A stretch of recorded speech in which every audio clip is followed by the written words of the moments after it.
when you initially hear the word sexual positivity, maybe folks are thinking that means being very sexual with a lot of different people or being open to explore this or that. That's not what I'm talking about. What I'm talking about is being authentic to yourself. So if you are a person who is monogamous, be authentic to that. If you are a person who does not enjoy certain sexual things, be honest about that. If you're a person who wants to explore certain sexual things, be honest about that. It's about owning your sexuality.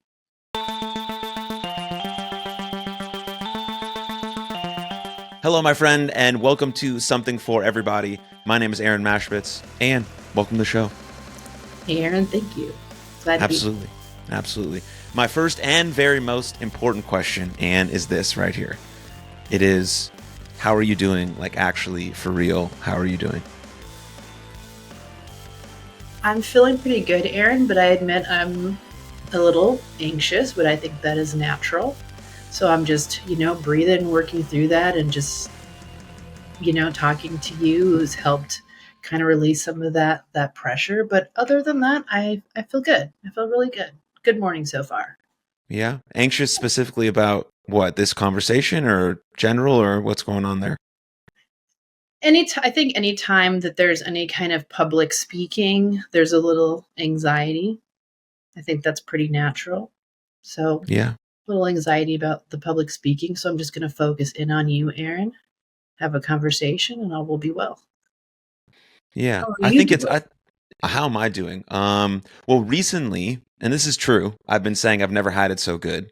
And, I think that's how I feel today. Yeah, I'm getting married in September, so that's amazing. We're about to move into a new house. I'm saying all of these like sort of external things, but they're still a part of my life. Yeah, I just feel very lucky, proud to be doing what I'm doing. I mean, we talked about this before recording, like how cool is it to have podcasting as a job? Great. And I coach baseball too with like young people, so it's cool to be around energetic and excited people who are ready to take on the world, and I'm trying to help them do that and be a small part in that. So amazing things are going really well, and I'm lucky and just trying to take it day by day. Congratulations on the marriage and the new house and helping young kids get some healthy activity, and that's great for their mental health and overall well-being. So kudos to you. Yeah. I mean, that's how I really think about youth sports as a vehicle for change, because very few people are going to make sports their profession forever. And not forever. I mean, maybe until they're 40 if they get really lucky.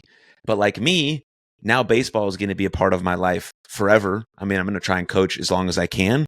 And so I didn't, make a ton of money playing baseball, but it changed my life. It taught me how to be a good teammate. It taught me how to be respectful. It taught me how to receive feedback, even if the person giving me feedback wasn't being very nice, right? It taught me how to try to channel my emotions and be on a team and work hard and figure out that if I do this and I can earn something, and all of these things that are so much more powerful than like, hey, go be good at sports. Like, it's really fun to be good at sports. I agree with that. But it takes a level of dedication and commitment that is not noticed by a lot of young people. But what you can quickly notice is some of those intangible skills that you can immediately apply to everywhere in your life. So, not to go start this off with a youth sports rant. I completely agree with you. I mean, it's one of the things I talk to my clients about all the time is some form of exercise. Team sports is so awesome when it comes to camaraderie and building self-esteem and just being part of something. So yeah, I hear you. That's awesome. Yeah. It's interesting to think about, like, because you just have those things in your life that have just completely changed you as a person, and it's hard to notice that while you're doing the thing. And so it's like really cool to like have this like bird's eye view of myself coaching kids, but also looking at me from like a higher point and be like, holy shit, this is like, it's fucking crazy. This is like, you know what I mean? Like, but you don't realize like how many things you learn from that, like whether it's a hard moment or just a thing you did for a little while or a person that came in and out of your life. Like like you just have perspective once there's time has passed and maybe you did a little reflection or maybe you're still involved in that thing. But it's so cool. Like you find these little parts of your life that have absolutely changed you. And I can see that for me in my life. Anything like that for you? It's funny just thinking about sports because I loved sports growing up, and I remember I had a PE teacher. I think I was like in second grade, and I was just learning how to play tennis, and I had joined a tennis team, and he took me to the back where all like the sports equipment was, and he gave me a tennis ball to take home, and that stuck with me, and I kept that ball for like 15 years, and I would always use that tennis ball. So like I think for him it probably was a memory that was out of his mind in a couple days, but for me that memory lasted for 15 years of that kindness of just giving me that tennis ball. So absolutely, we don't even sometimes recognize the impact that we can have on other people with just those simple types of gestures. Yeah. I mean, it has just so many downstream effects just on everyone and everything that you meet. I mean, it goes right along with, the work that you do and mental health and some of the things we're going to get to today. So I'm glad we sort of went on a little rant there for the first few minutes. But to make a really good transition as the, really good podcaster that I am, let's jump into, I wanted to talk to you about ethical non-monogamy. But before we dive into that, I know you talk a lot about sexual positivity. So what does that actually mean to you, and how can people understand what that term is? It means authenticity. So I think that when you initially hear the word sexual positivity, maybe folks are thinking that means being very sexual with a lot of different people or being open to explore this or that. That's not what I'm talking about. What I'm talking about is being authentic to yourself. So if you are a person who is monogamous, be authentic to that. If you are a person who does not enjoy certain sexual things, be honest about that. If you're a person who wants to explore certain sexual things, be honest about that. It's about owning your sexuality. So that's what it encompasses. Sexual positivity, authenticity, and being able to verbalize that to your partner or partners or whoever you need to like verbalize and honor that and honor your boundaries when it comes to your sexual expression. Yeah, I think that last part is the hardest part because like if I'm just thinking about some people that I know or myself included, like we know what we feel on the inside. For the most part, we have this like gut feeling like, ooh, this is cool. Maybe I want to try this. That's not for me. But how do we know when to try it, who to try it with, what's right to explore, what's not to explore? So I think some of those ideas might cause some hesitation for people. And of course, society and all of that stuff has a play in it, of course. But just speaking internally for now, and then we can get a little broader into some of those barriers and how people can manage that. But like knowing this might be for me, but like what's a place to try it with? What community should I be? Is this okay? Is this like, all of that stuff? Maybe there's not a question there, but just your expertise on that. Yeah. So what I have found that therapy really does help with learning a little bit more about yourself and the comfortability you have in communication. So I think what we're talking about here more or less is about the authentic communication. So it's not, you may not know obviously right off the bat how comfortable someone's going to be with an idea, but I think if you're building a relationship that has the foundation of healthy communication, I think you'll know if this is the right person for you to do that. And as long as you both are in the agreement, or whomever, what does consent mean? What does it look like to try a specific thing versus like everyone's got to kind of be on board, right, with what's happening. But I think your partner, it's best to be with a partner who's done that type of work too. I really believe that. And I think it's hard. Yeah. But the work of understanding yourself and exploring yourself and being, it's always going to come down to communication and authenticity. Always. Yeah. It always seems like everything comes down to relationships, right? Yeah. It's like you could talk so much about anything and it really just boils down to what's the relationship you have with yourself and what are the close, intimate relationships you have in your life, if you do have any. I mean, that's also something that could be a barrier too. If you don't feel like you can go to anyone in any situation, that's scary and very hard, and like, something I think about a lot.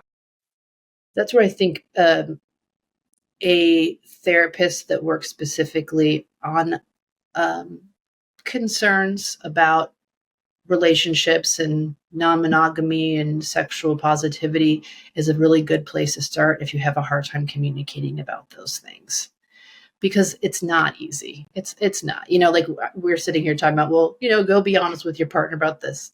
I mean, I'm a human being too. Like, these things are difficult. So I think it's, if you kind of have that communication framework in line while you're exploring yourself,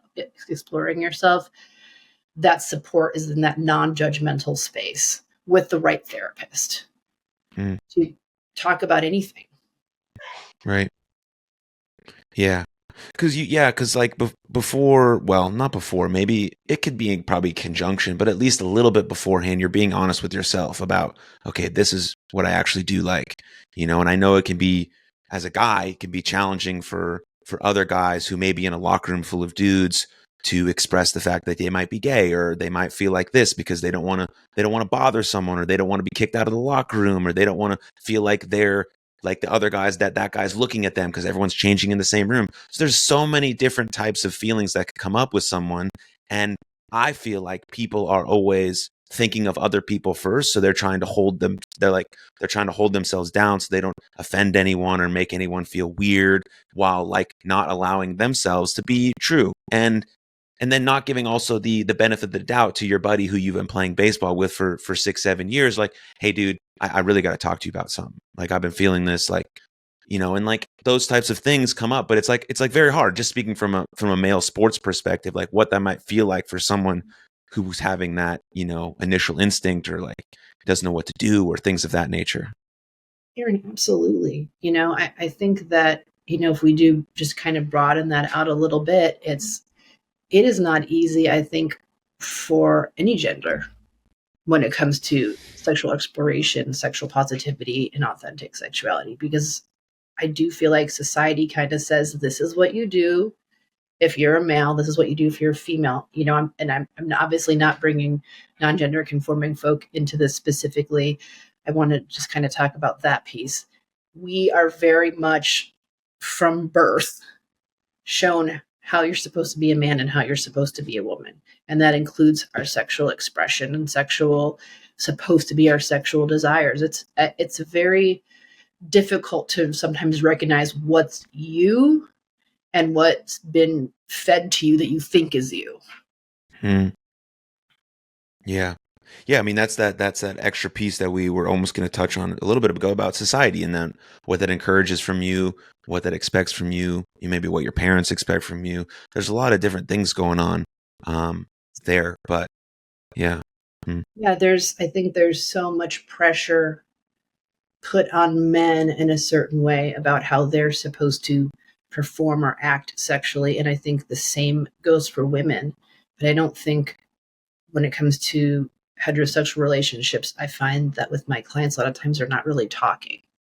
They're making a lot of assumptions about what they're supposed to be like.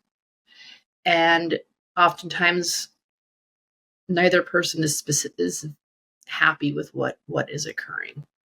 Like, what does it mean to be masculine in the bedroom? What does it mean to be feminine in the bedroom? And then we just kind of play these roles. And it doesn't speak to our sexual orientation. I'm just speaking truly about sexual pleasure. Right. Yeah. I actually have, this is bringing up an interesting story that I'd like to talk to you about and tell you about. So about a couple years ago, I'm coaching a group of young ball players, about 13, and we're doing a group workout, and someone says something of the term like, "Oh, that's really gay," right? Just something that young boys are still saying, but not as much as they used to. And so I bring everyone, I'm like, everyone pause the workout.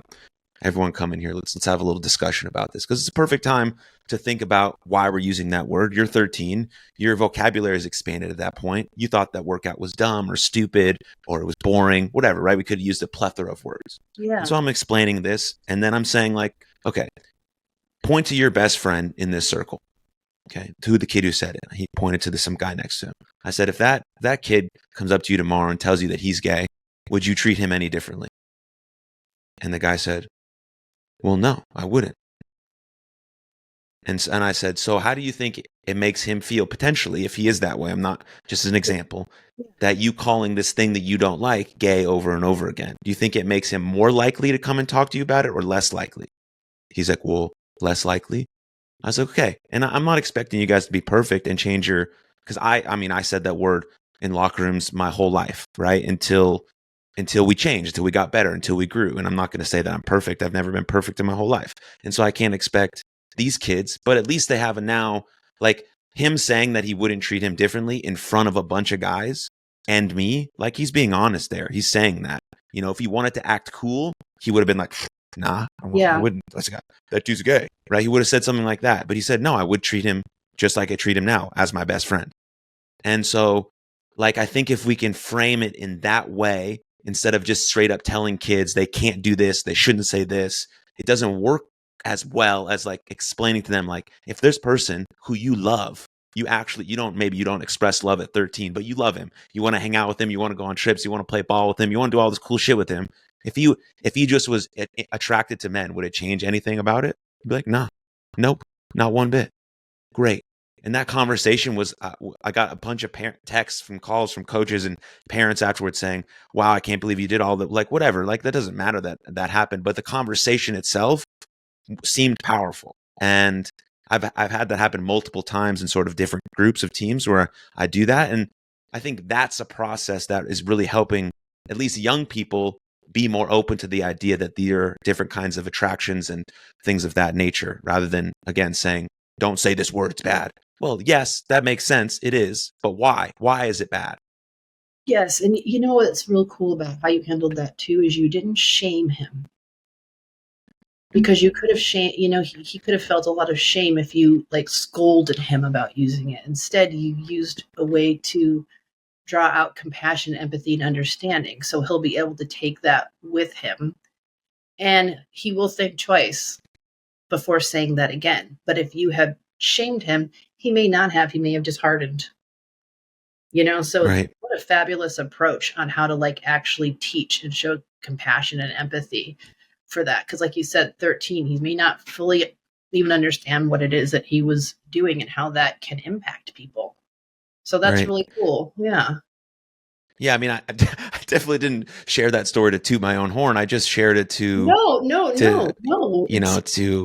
Aaron, I don't think look, what you did was great. It's cool. Own it, man.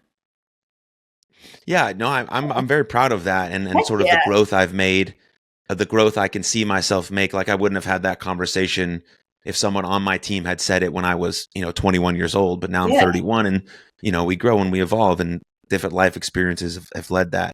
But Totally. just maybe you're a teacher, or you're also a parent, or you're something like that happens. Like think about it as like a vegetable, right? If someone tells me, like, you have to eat asparagus every night, fuck the asparagus. Like, I don't want it. I don't want it. But if they're expressing to me like, hey, you really love doing this thing, and asparagus might help you feel better, sleep better, move better, and it attaches to this thing that you really love, and like it could help down. Oh, ooh, all right. But also your favorite athlete does it, and like, oh, he does it. Well, maybe okay. My favorite podcaster does it. Oh, okay, that sounds pretty good. Asparagus is really good. Whatever the case may be. So it's just like a different way of approaching things, and I think that could be taken to a lot of really important stuff that we're having cultural dialogue over. Instead of like opening someone's mouth and punching them in the face with it, like, let's just like we're trying to build this over time. It doesn't have to be fixed tomorrow, because it won't be fixed tomorrow, but it can be fixed or better in 10 years, in 5 years. And I mean, that you grew up in the 80s as someone who's experiencing some of these things, and I'm sure you can tell the difference between now and then. Oh, it's a different universe. And if I ever forget that it's a different universe, I'll just go back and look at videos from the 80s. And then I'm like, yes, okay. Or movies from the 80s. right? Like we've changed so much. It's Yeah, I mean, unbelievable the progress. It's talk about some of those changes because I think some people just don't realize the progress that has actually been made. well, just speaking specifically, if we want to just look at the queer community, one thing that comes to mind is just the 1980s, AIDS crisis, and the way that people with HIV and AIDS were treated, especially gay men, and being treated like it was a gay disease, and how absolutely stigmatizing and horrifying that is, the way people were treated, as they were coming to the end of their life because they were a gay person with an illness. Also, just the way that people can be more open at work. There's not, people are with housing, there's laws that are used to protect queer folks more so than there was in the 80s. And there was just a general fear of being found out, right? Or the sensationalism as you move into the 90s of what it means to be queer. I can still remember back when the show Roseanne had like a female kiss. I think this may have been the late 80s, early 90s. Oh my gosh, that was like so sensationalized. It was unbelievable. And then when Ellen came out, it's like there's these like pivotal moments where like the culture did shift a little bit. So now we can like see gay characters and it's not about them being gay. It's about whatever the plot is in the movie. And I think that that's a huge change. The focus isn't on the sexual orientation as much as it's just on the person living their life. So those are a few things. And just how much more open younger people are to the spectrum of sexuality, and just having all types of different friends and being open to different experiences for themselves. And even with Christianity, which is kind of like a little bit more of my specialty, looking at Christianity, even the way the moral majority of the 1980s, which was very much Christian based at the time, was so anti-gay and said some horrible things and pushed through some horrible legislation. And it was really a fight to just exist. And what that looks like today, you have much more accepting Christian denominations than any other time we've seen in history, right? Especially in the 80s and the 90s. Conversion camps that no longer exist. Conversion therapy being outlawed in so many places. So we do see things. We absolutely see some changes. No question about it. Like there's places that you can go and be safe. But Aaron, one of the things that I think I really recognize, and I'm a little older for this now, but back when I was coming of age, there were a lot of where I lived, bars and clubs that catered to gay folks. I'm noticing that that's not happening as much. And I don't think it's because there aren't gay folks. I think it's because it's not needed in the same way. And I think that that can actually be a good thing. What do you mean by that? That's not needed in the same way. Well, there used to be a time when you couldn't find your people and you'd be very isolated, right? So you'd have to, like, you could find them at the secret bars or the clubs, or like, where are the other gay people? Because you can't really clock a gay person, like you can think that you are, but it's very isolating experience without your community, right? So I don't think those spaces are needed in the same way, because I think we're a lot more open. I think people are coming together more. I think while those spaces still do exist, I think there are many types of people that are welcome into those spaces, and there's other ways to like meet each other and just connect. And I think that's a really beautiful thing. It's a shift, especially for someone my age, going, what happened to all the bars? That's how we meet people. But I think this shift is actually a very positive thing for our community as a whole, our society as a whole. Yeah, that makes a lot of sense. Yeah. All right, we'll circle back to we were talking about sexual positivity. I think we touched that. Now we can actually move into this idea of ethical non-monogamy, which is what? Okay. So something I've been learning a little bit more from the community, and as I'm sure you're aware, everyone has different terminology that they like to use for different things. Some are offended by some terminology, some are okay with it. So I use the term ethical non-monogamy. Some folks prefer the term just non-monogamy, non-traditional relationships, polyamory. There's a whole host of verbiage that people use to express this. I'm going to go with ethical non-monogamy simply because I think that that's more of an understandable term, that it is consensual non-monogamy in our society, while recognizing that not everybody agrees with that term. Just a shout out to all the folks out there. So, when it comes to ethical non-monogamy, it's kind of whatever you make of it. So it's participating in a relationship that is not monogamous. And that can look like various things. It can look like you and a partner. It can look like you and several partners. It could look like solo poly, where you don't have one more, what's the word I'm looking for? You don't have like a primary partner. You have several partners.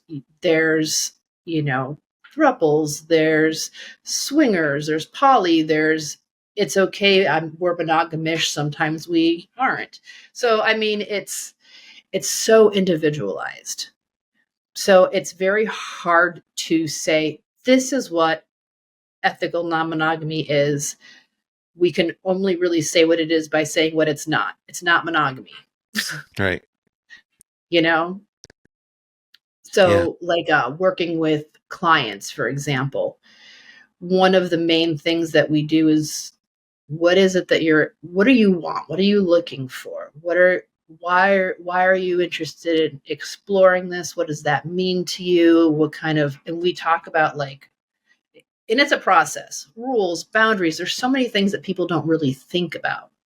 So I think that before you engage, you have to really be in a good communication spot with your partner. And I know we're coming back to communication, but if you are in a relationship already and you want to engage in ethical non-monogamy, you have got to have some very serious conversations about what that looks like for the two of you.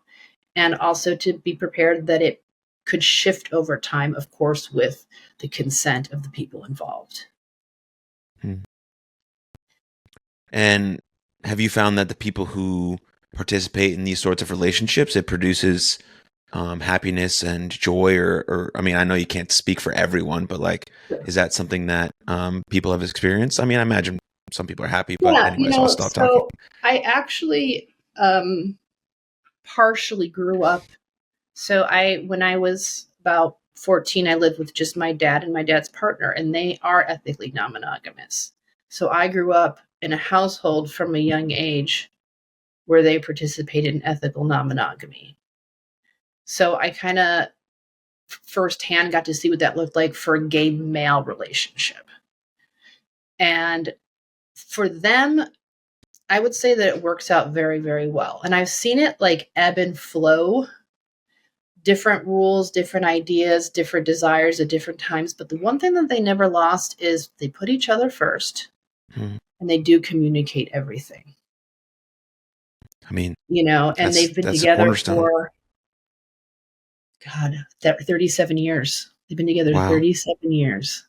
That's magical. Yeah. So I've spent time. I remember there was a time that I went out to eat with my dad, his husband that I grew up with, and then their two boyfriends. The four of us all went out to dinner together, and it was just perfectly fine and lovely and wonderful.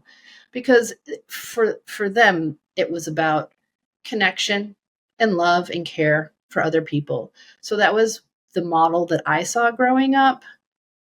And I really was exposed to a lot of different types of people, different types of styles of non-monogamy. And, growing up for myself and then being an adult, I explore different things. I meet different people. I kind of see what makes sense. And I've just been very open to people's experiences. And I think that has really let me see that this experience really does look different for everybody. Yeah. Did that, I was going to ask more specifically, did that shape the way that you've gone about having relationship with other people specifically in your life or partners or It intimate did. history? It did, Aaron, because what it taught me, ironically, and this is why I talk about sexual empowerment. It taught me that that's not ideal for me. That dynamic is not ideal for me. So like I'm empowered to say, even though I grew up with this and I think that it's wonderful and fine, that's not for me. But that doesn't mean that it couldn't be for me later. I think we just have to be honest about where we are when we're there, because I think we'll see people that will try it, they're into it, they're not into it, now they're monogamous again. I think we just have to allow people to be a little bit more fluid. We're not in boxes, and our sexuality is not in boxes. As a matter of fact, I was looking at some statistics this morning, and we have over 45% of the population that have some level of interest in non-monogamy. 34% of that are curious about what that would mean, something outside of monogamy. And we have, the other 26% that are practicing non-monogamy already. So it's really, in the past decade, it's become much more prevalent.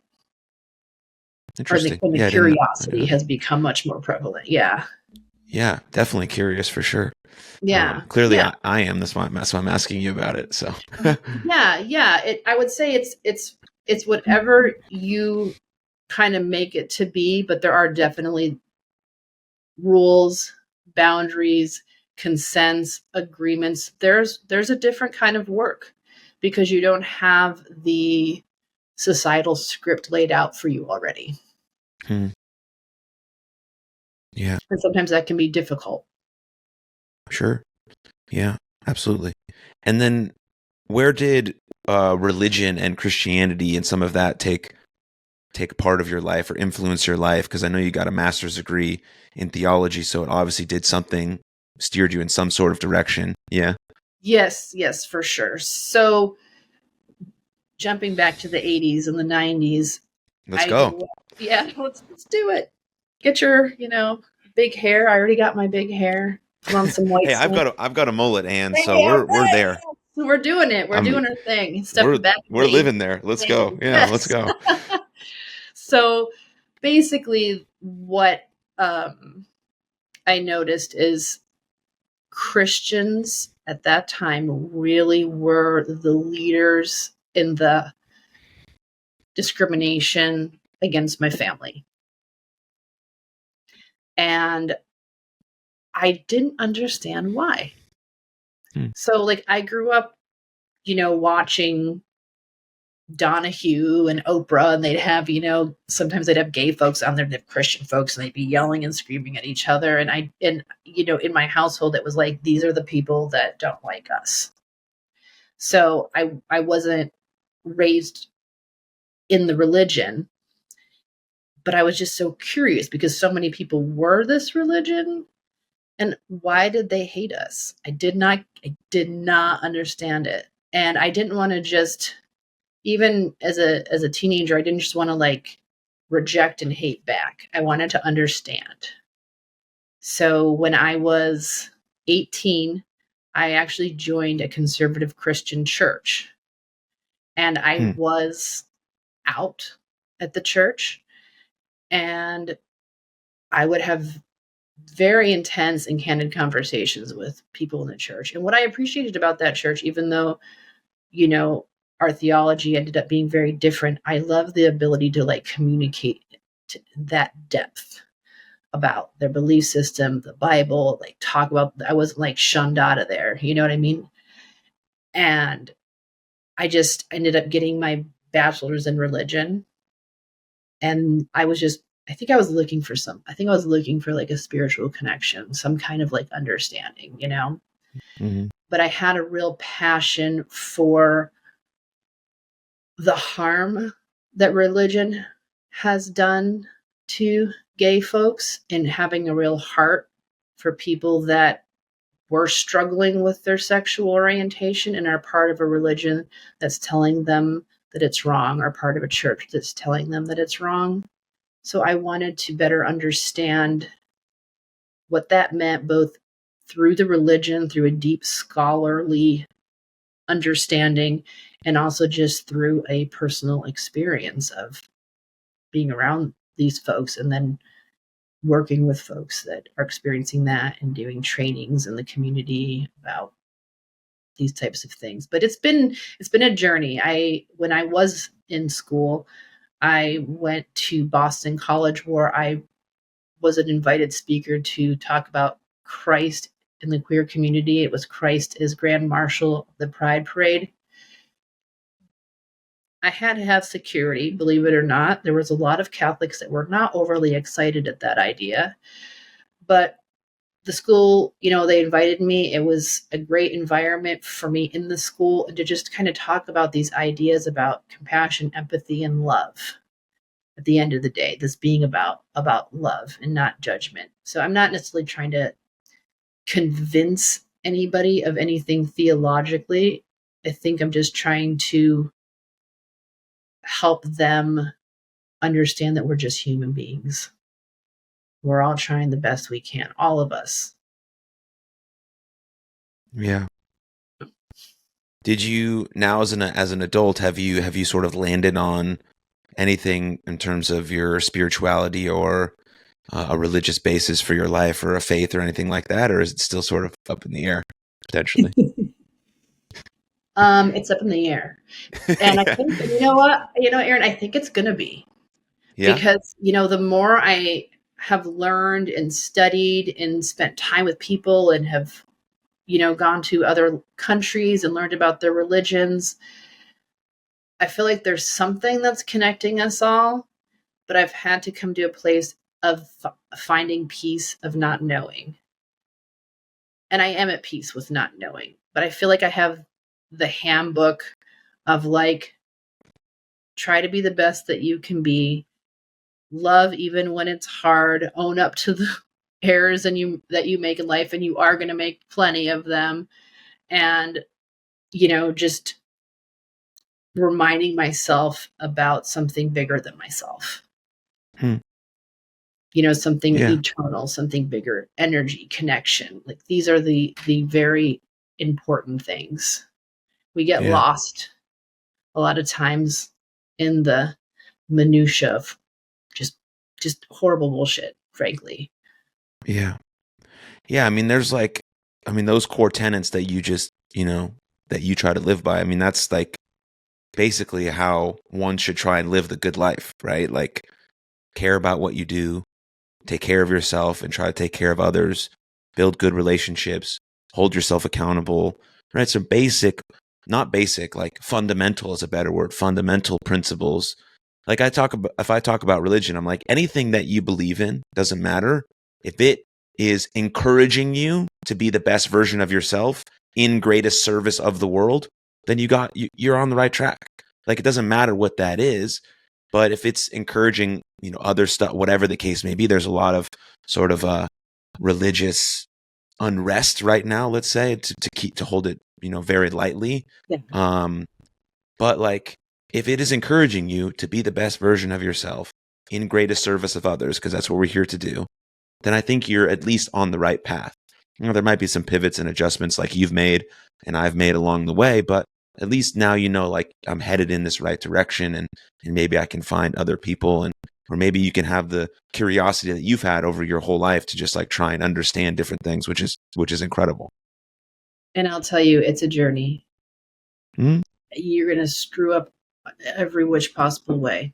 I've screwed up every possible way imaginable.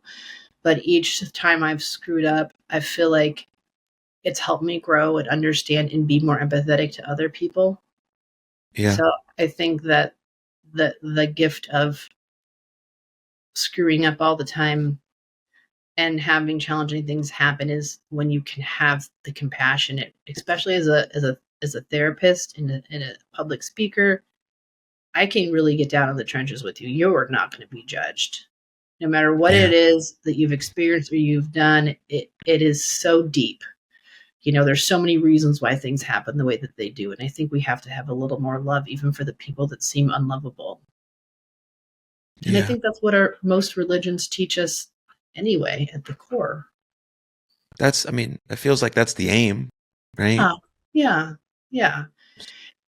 And I'm also, totally cool if someone's like, and heck no, this is the way it is. I absolutely have the truth. You are wrong. There's space for them in my life too.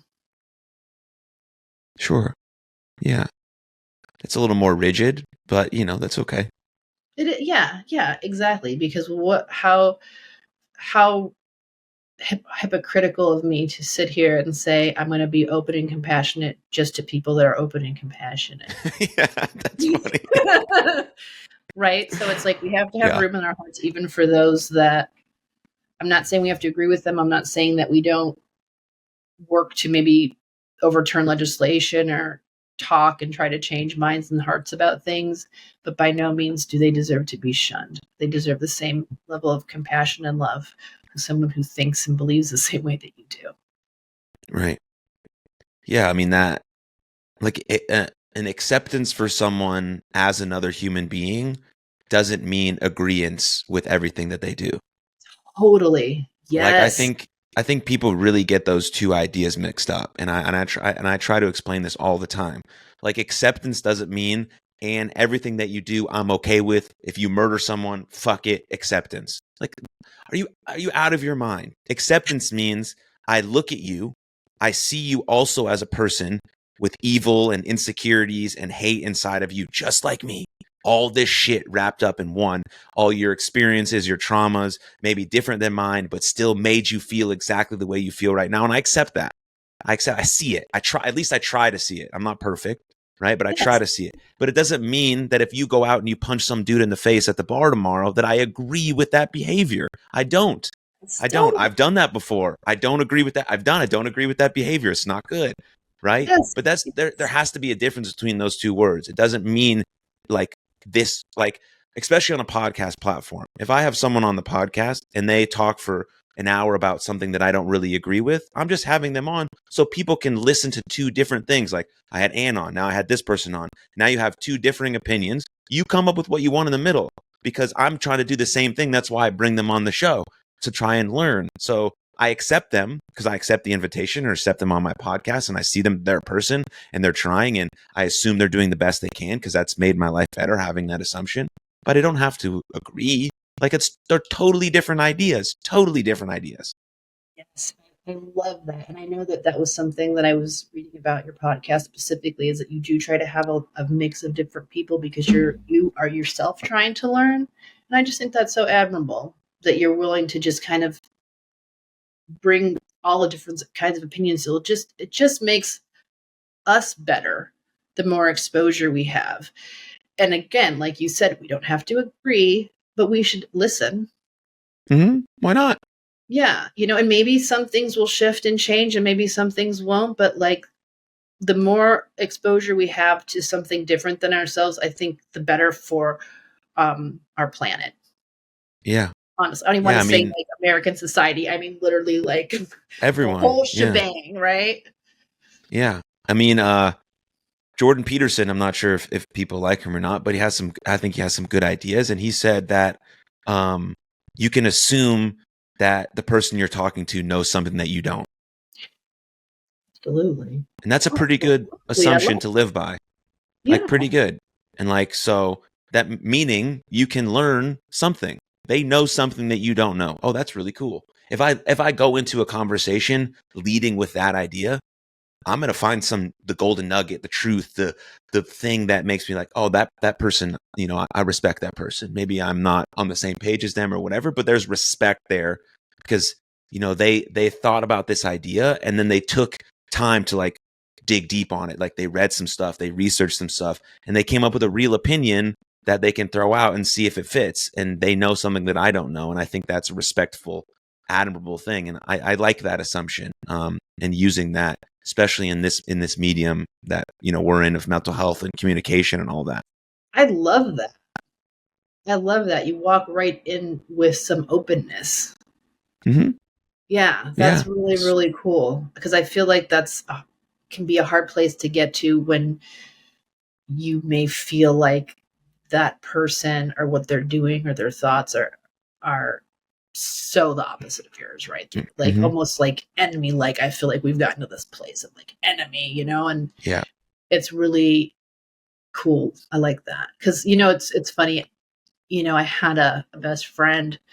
Sadly, he passed away last year, but he and I were the opposite in every social and political issue. Opposite. We would talk for hours and hours and hours from God, 20 years. We were like that. And we felt like we were the only people that we could just like debate that heavily. But I learned so much from him. And I just, value, the time I had with him and just love him to pieces. And if you thought, two people couldn't be any different, the only thing we shared love for was karaoke, really, and deep conversation. Two really good things. Two really good Yes, things. yes, yes. I mean, yeah. So I think, it get to know the person also, like behind some of the ideas. You might be surprised what those ideas actually are. I think we go into things with a lot of preconceived ideas. And I get it. We're human. I mean, of course we Oh yeah. do, you Yeah. know? Yeah. Biases and judgments and defensiveness. It's all going to be there. It's always going to be there. Every person has Yeah. it. That's Yeah. why we just have to sometimes work a little extra hard to try and not do that. But we're like, no perfect person has ever existed, and me and you and everyone listening will not be the first ones. And Nope. so we can at least have that knowing, like, hey, we just like we said at the top, like, you got to get in the fucking arena. You got to play the fucking game.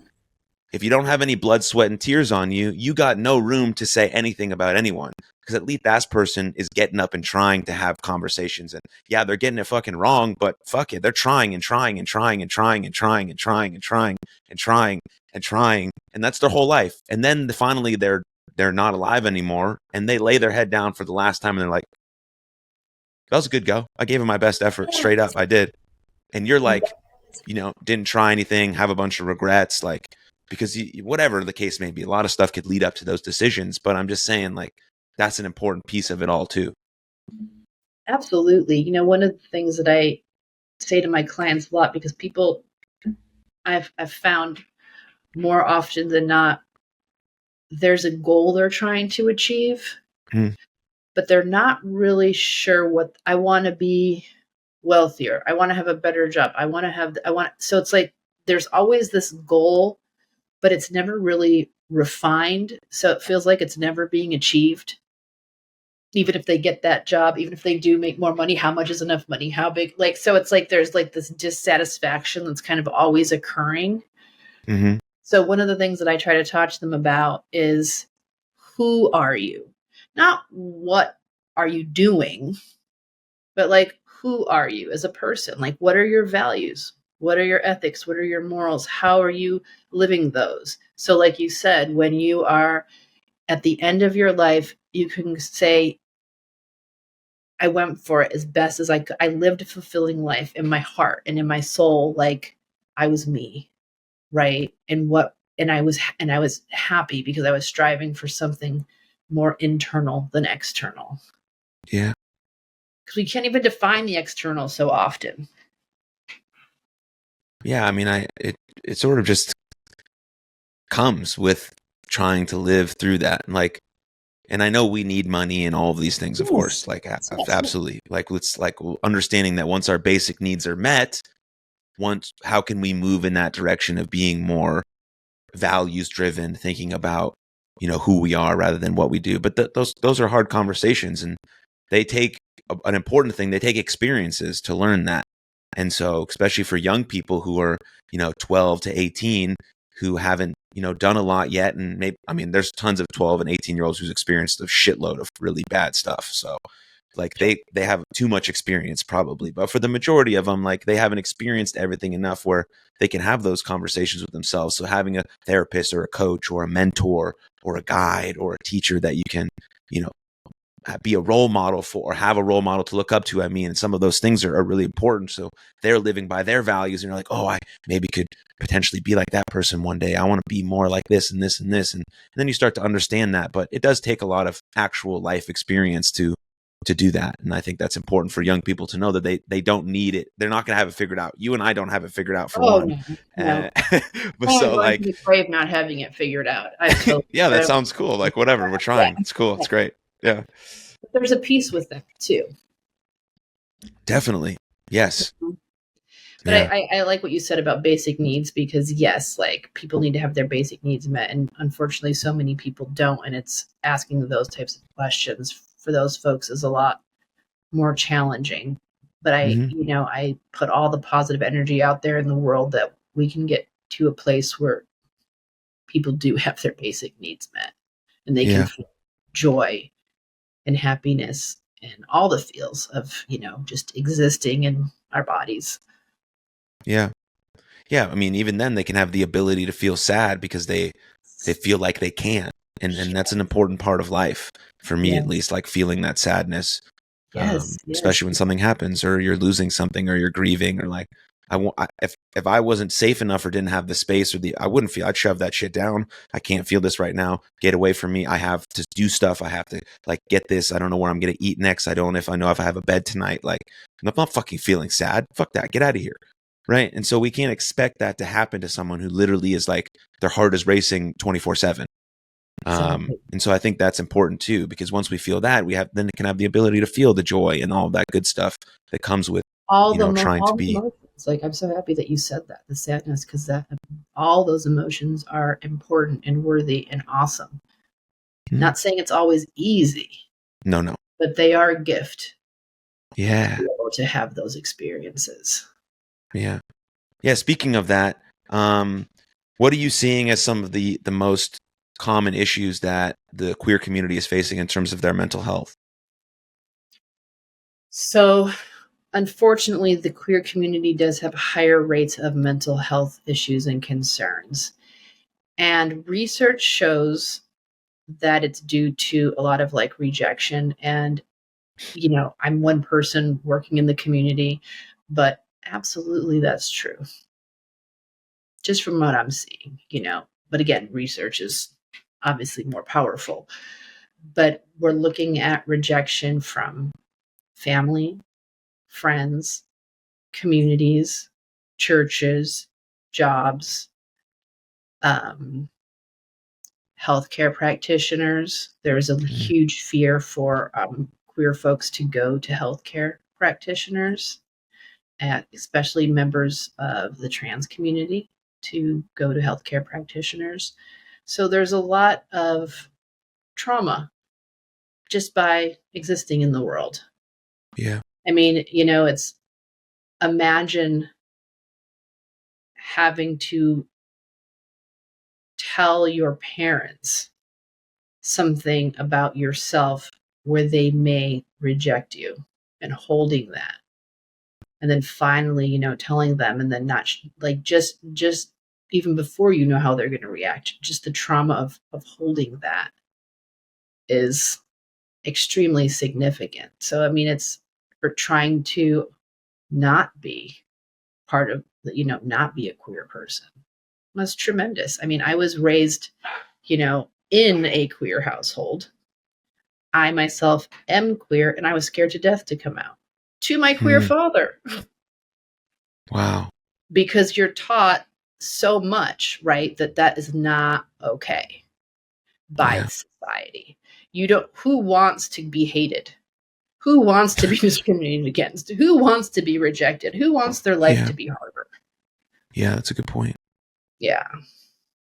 Yeah. So the mental health outcomes, while they've been, challenging, I think that things are moving. I do believe that. I mean, our practice works mainly with people in the queer community, and I am finding, there is more acceptance, but those issues that we were talking about back from the 80s is still alive and well for a lot of people.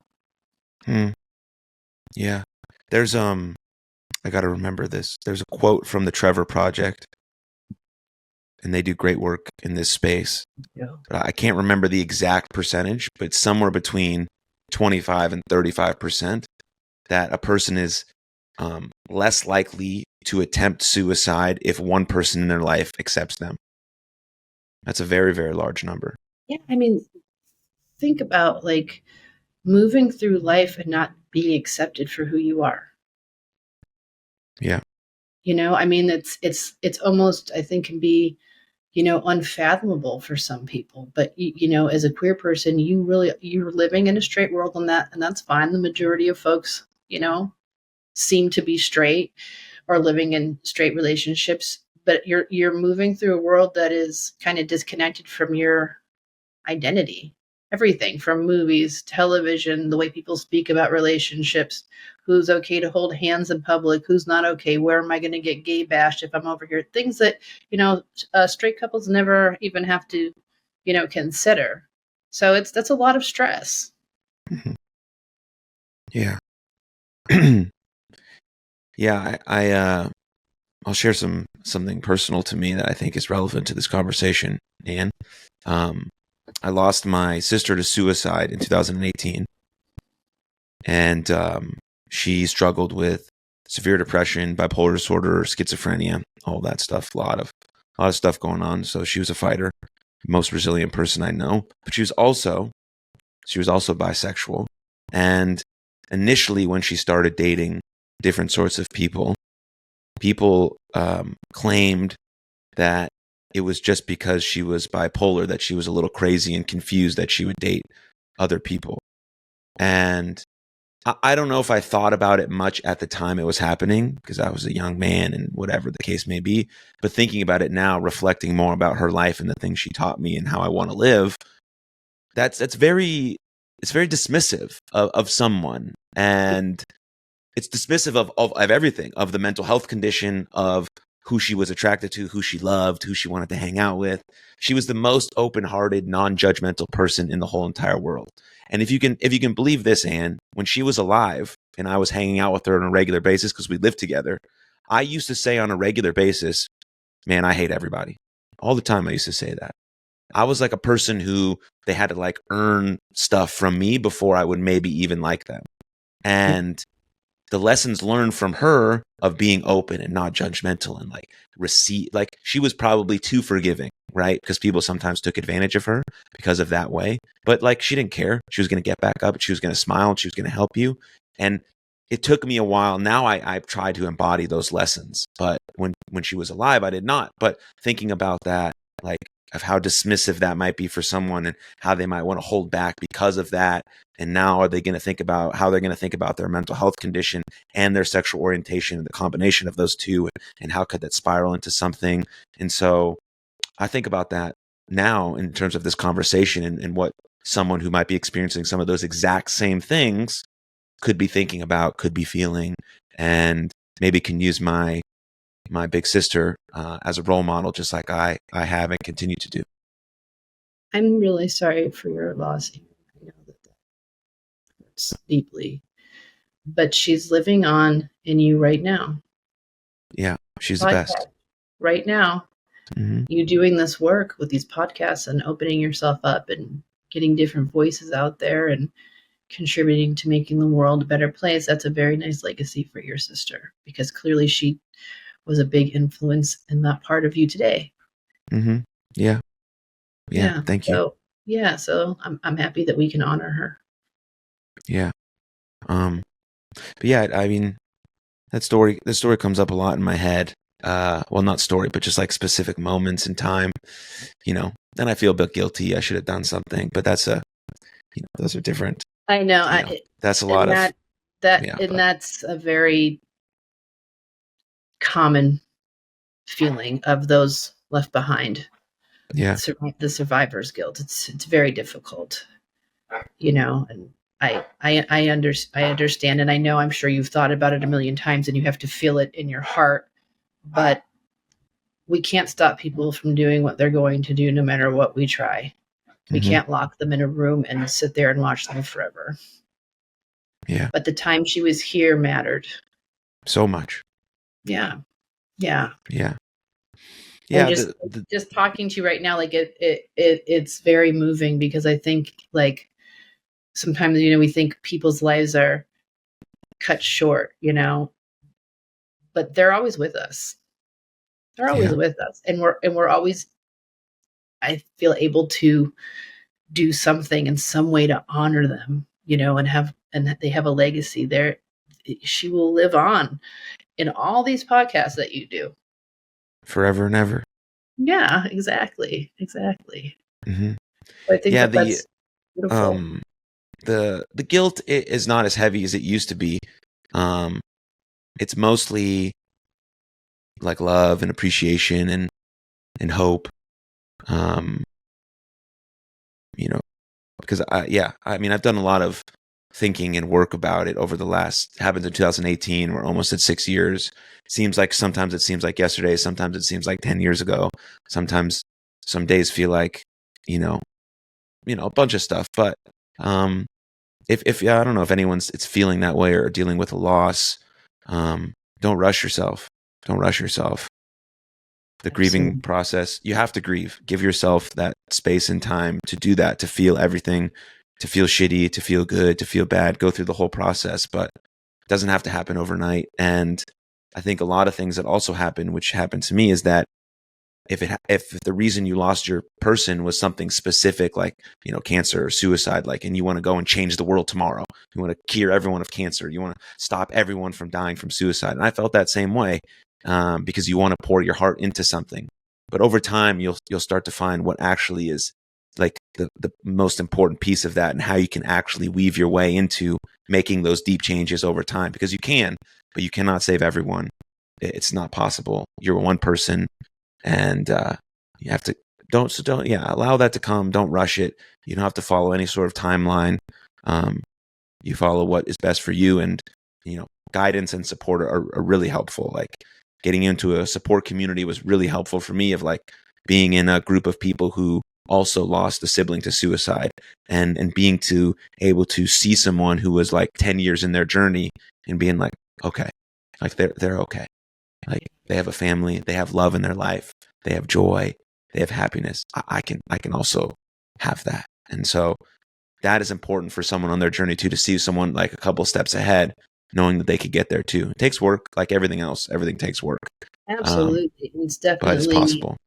very individual process. There's not a right way to do the grieving. It's just your experience. But like you're saying, allow yourself to go through it, whatever that looks like for you. Because if you don't, it stays a trauma in your body.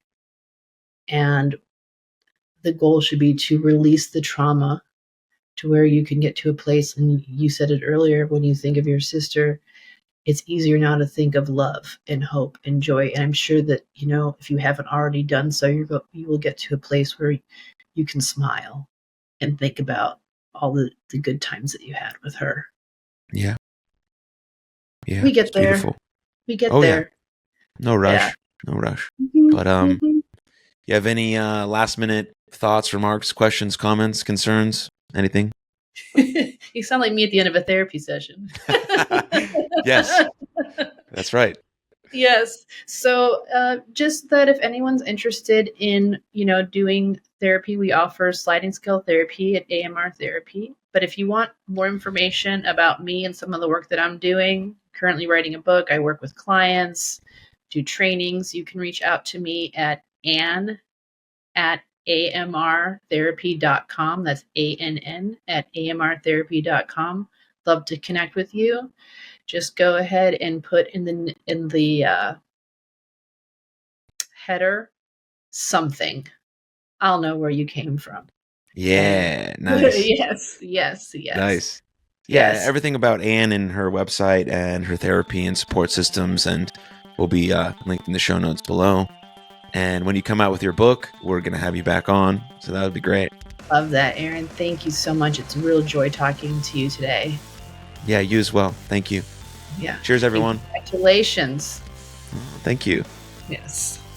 If you enjoyed that episode, please click here for another full-length episode of the podcast. And please don't forget to subscribe. But above all else, most importantly, please please take good care of yourselves and others. And I'll see you next time. Lots of love. Cheers.